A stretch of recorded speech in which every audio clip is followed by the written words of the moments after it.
Por ejemplo, en el proyecto de escuelas de calidad, un ejemplo muy típico estaba prohibido comprar aires acondicionados en las escuelas. Pues sí, pero ponlo en Mexicali y la diferencia sí es brutal, ¿no? Exactamente. Sí. Digamos, son de las cosas que no puedes normar tan, tan, del, tan desde el centro o con los mismos principios, Exacto. porque hay una diversidad brutal, ¿no? Entonces, ¿qué es lo que sucede? Que tenemos esta expansión de las escuelas, la escuela llega a más niños, sin embargo, no llega la misma escuela, ¿no? No llega la misma clase de educación, la misma clase de profesores, los mismos contenidos, lo que aprenden los niños, y esta es una constatación de final del siglo pasado, principios de la gente sale de la escuela sin haber aprendido y sin haber obtenido las herramientas básicas para desarrollar sus posibilidades de conocimiento, ¿no?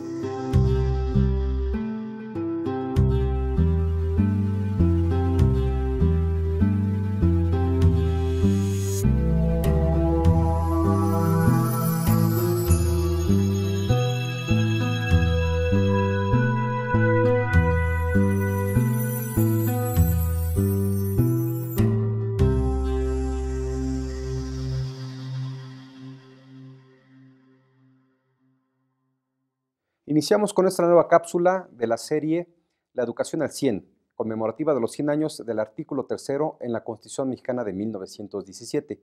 En esta ocasión vamos a dar continuidad a la cápsula donde estuvimos discutiendo el tema de la educación de calidad. Nuevamente tenemos como invitada a la doctora Teresa Bracho González. Bienvenida nuevamente, ya habíamos señalado su currículum, su trayectoria. Muchas gracias. Y bueno, como nos habíamos quedado en aquella ocasión, lo importante que estábamos discutiendo era la continuidad o el efecto de la educación de calidad como elemento central para el derecho humano de la educación y cómo este derecho humano es la llave para que un ser humano, una persona, pueda abrirse camino en otros derechos en la vida. Y además, para su formación, usted abordaba algunos temas como las oportunidades, por ejemplo, laborales, las oportunidades de la convivencia ciudadana, el acceso a la cultura, entre otras cosas. Pues bueno, abordemos este tema. Tiene la palabra. Bueno, pues muchas gracias de nuevo. Es un honor estar con ustedes y compartir pues ideas y poder conversar sobre estos temas.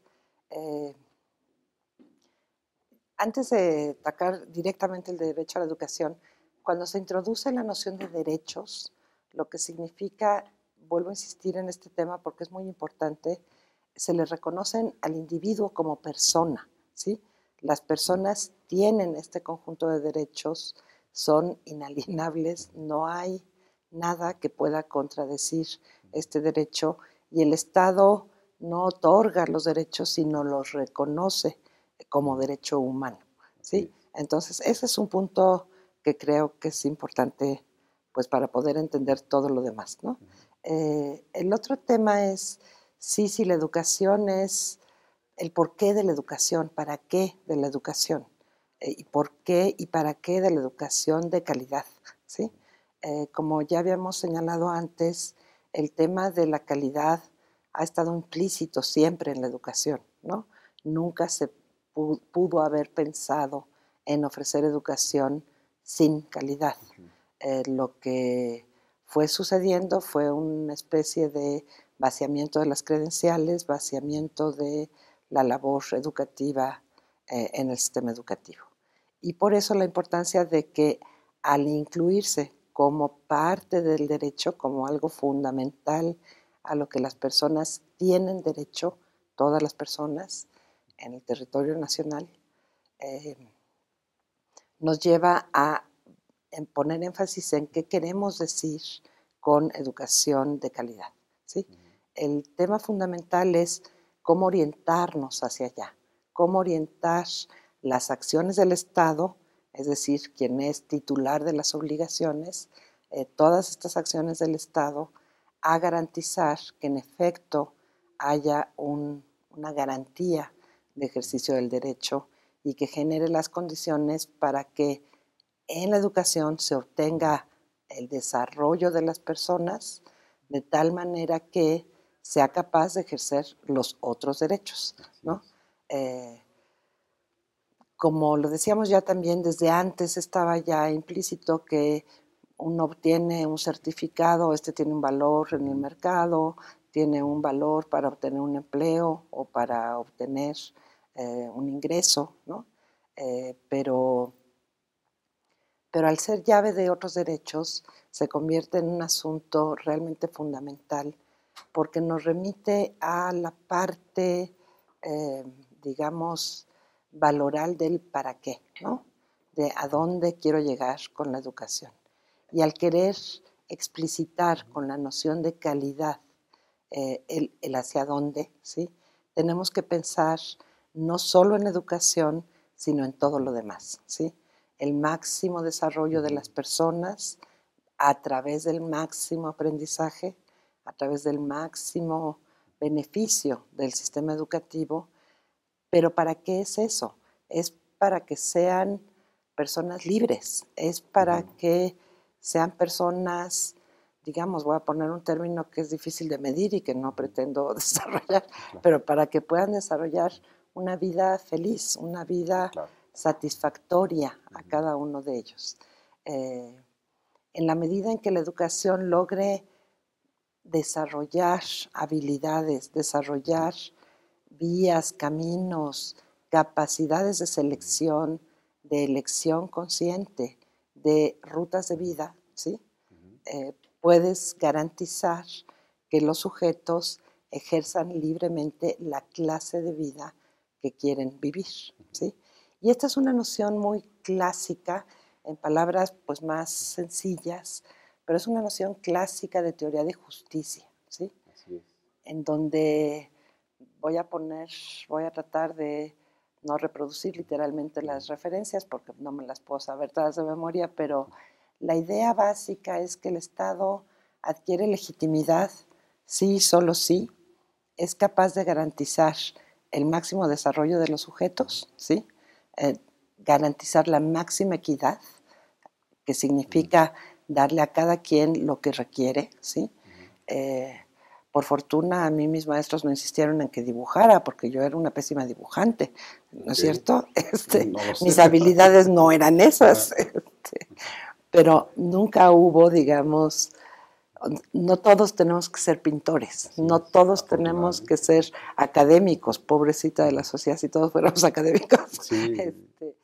Pero cada uno puede desarrollar el máximo de sus habilidades y entonces elegir la clase de vida que desea vivir y construir y orientar esa vida, ¿sí?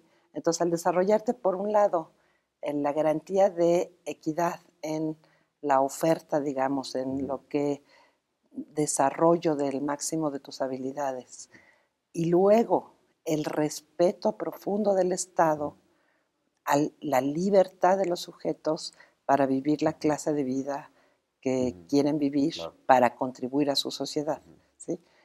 Por supuesto, esto es un tema muy complejo, pero siempre está involucrado estos dos componentes en teoría de justicia, en teoría del Estado, en donde garantizas el máximo desarrollo y respetas el máximo de libertad.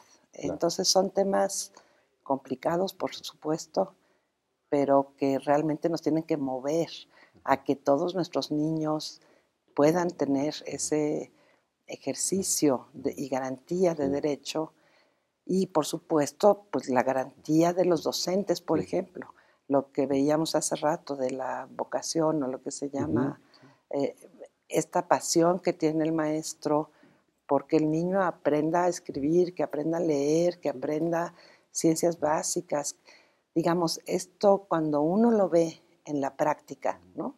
Y yo conozco muchísimos maestros en todos lados, en condiciones altas, bajas, medias, y esa pasión de haber elegido ese como su camino para desarrollar su vida profesional, que es un trabajo bien complicado. Ser maestro no son... Pero también enormemente satisfactorio. Maravilloso. Es un trabajo de una gratificación. Bueno, quienes hemos sido maestros de chicos o grandes, la satisfacción que te da ver pues la satisfacción de la gente cuando logra, Cuando logras que ellos mismos que ellos elijan qué salgan es lo que adelante, quieren sí. aprender y cómo lo quieren aprender, y que ellos elijan hacer con eso que aprendieron elecciones sustantivas en el desarrollo profesional, en su trayectoria de vida, es una satisfacción que yo creo que no cualquier profesión te da. Y sin duda vale la pena vivir esa vida. vivirlo, Sí, claro, sí. para aquellos que nos gusta. Sí. No todos somos pintores, no todos somos maestros. No todos somos maestros, sí. Aquí hay a mí me parece que aquí justamente se entrecruzan dos temas, ¿no? Que uno es el tema de la educación como derecho humano, para lo cual inclusive, al ser un derecho humano, debería estar garantizado para toda persona en toda edad. A toda edad, es decir, sí.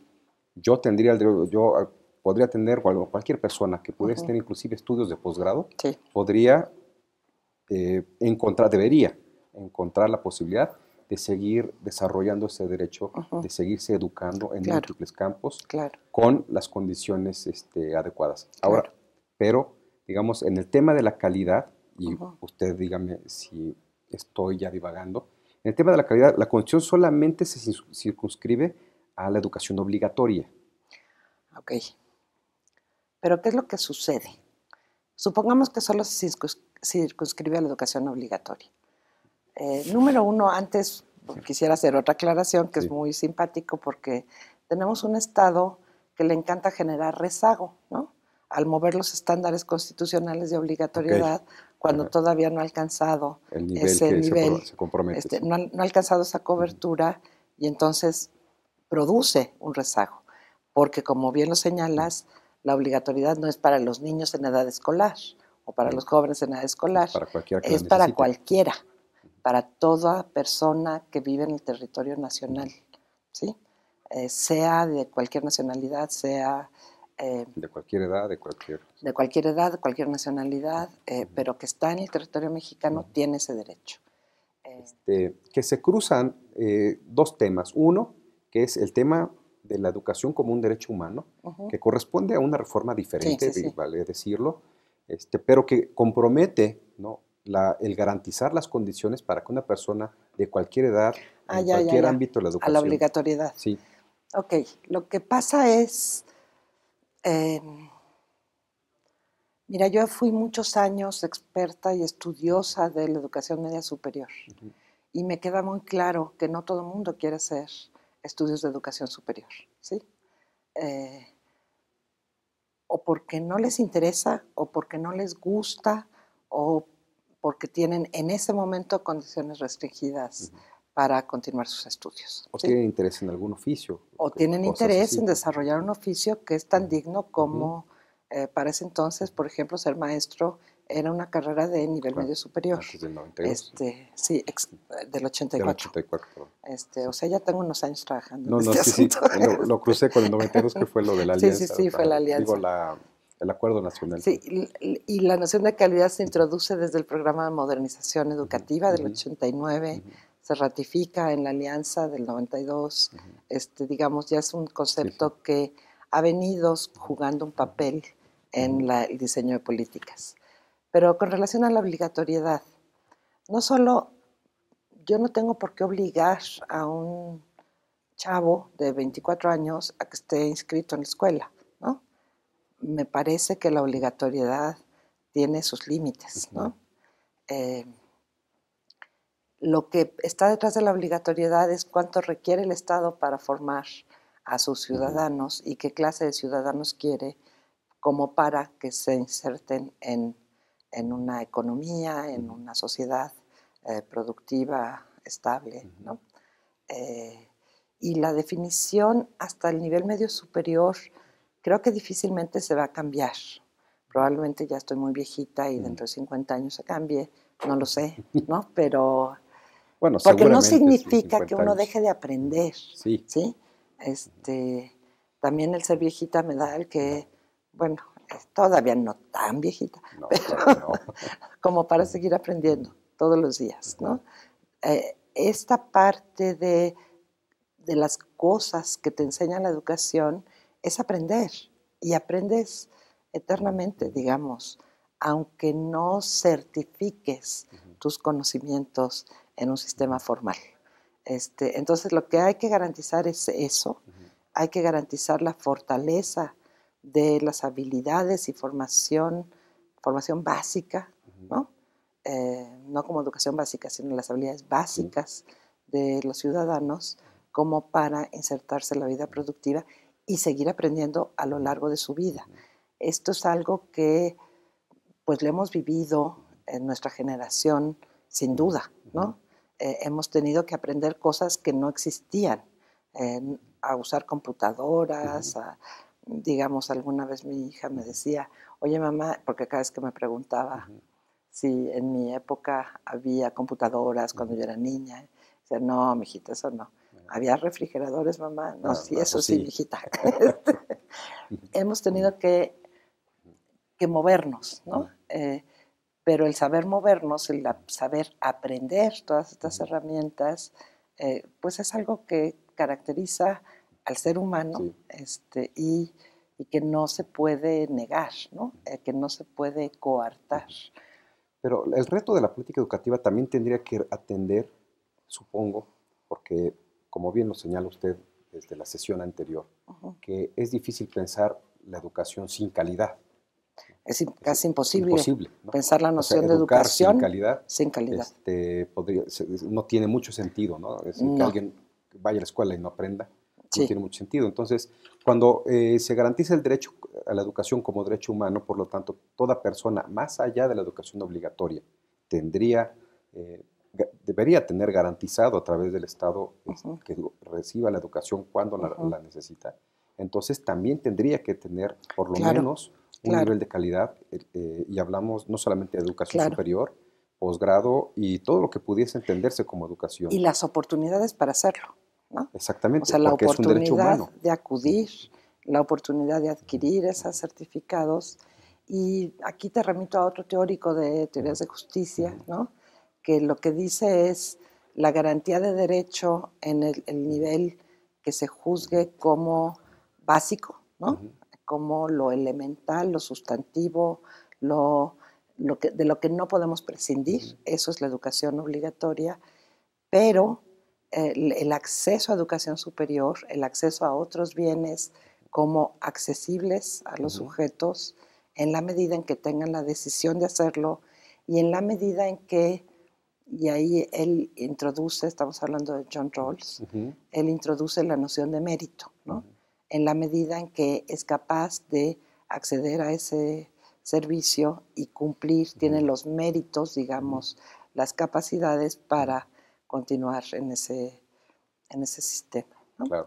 Entonces, es otra parte importante. Una vez que tú tienes lo fundamental y continúas o deseas continuar, tienes que tener el derecho a la oportunidad Ujú. y a mostrar que eres capaz de realizarlo responsablemente. Así es.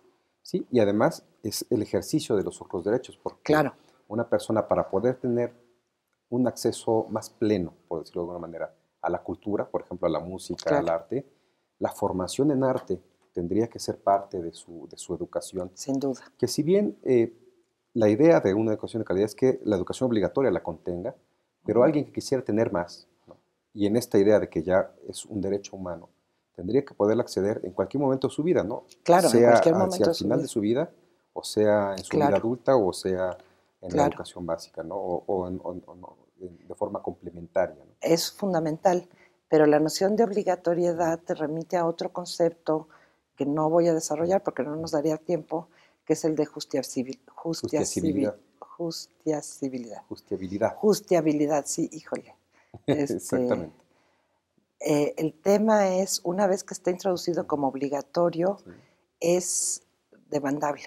Ajá. Y en tanto es demandable, es justiciable el no cumplimiento, ¿no? Así es. Entonces se podría establecer esto como uno de los elementos sustantivos Ujú. de la noción de derecho, Ujú. que es sin duda muy complejo y No, bueno, y que sin duda es otro de los retos importantes de la es política otro de los educativa, retos. porque en estos momentos, por ejemplo, si un padre de familia o cualquier persona quisiera este, hacer justiciabilidad, perdón, al derecho a la calidad educativa, me imagino que podría ir a un juzgado o a la Suprema Corte y ahí interponerlo, pero en realidad no están claros los canales, las formas, ni los medios para resarcir, ¿no?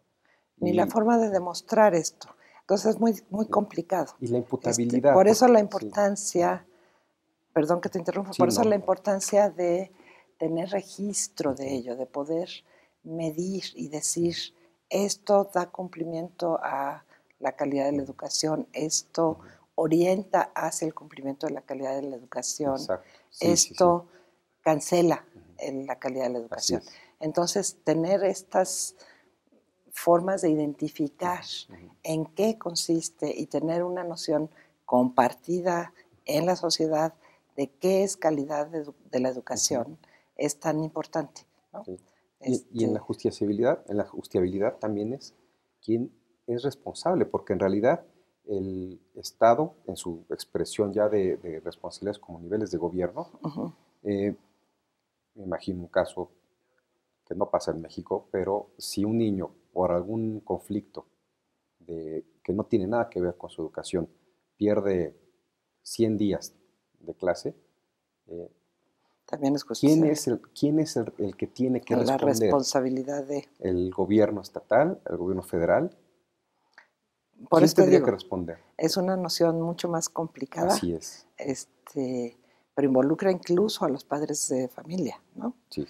Hay países, por ejemplo Argentina, que la policía puede tocar a tu puerta porque dice aquí sé que hay un niño que no va a la escuela, ¿sí?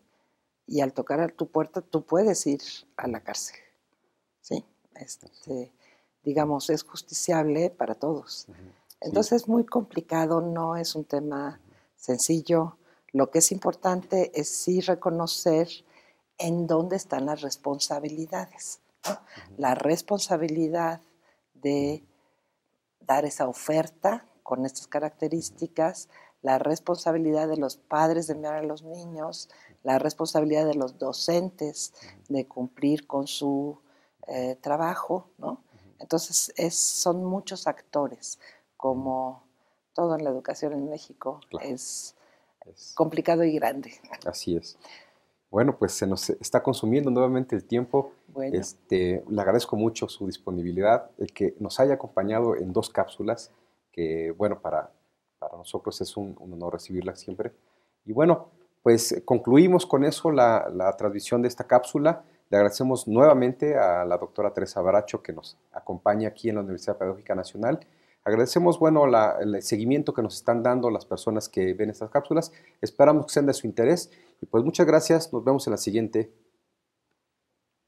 De nuevo yo agradezco la invitación y el poder compartir con las personas que estén y estar accesible. También soy accesible a conversar con quien lo quiera, ¿no? Con todo gusto. Muchas gracias por la invitación a compartir con ustedes. Muchas gracias.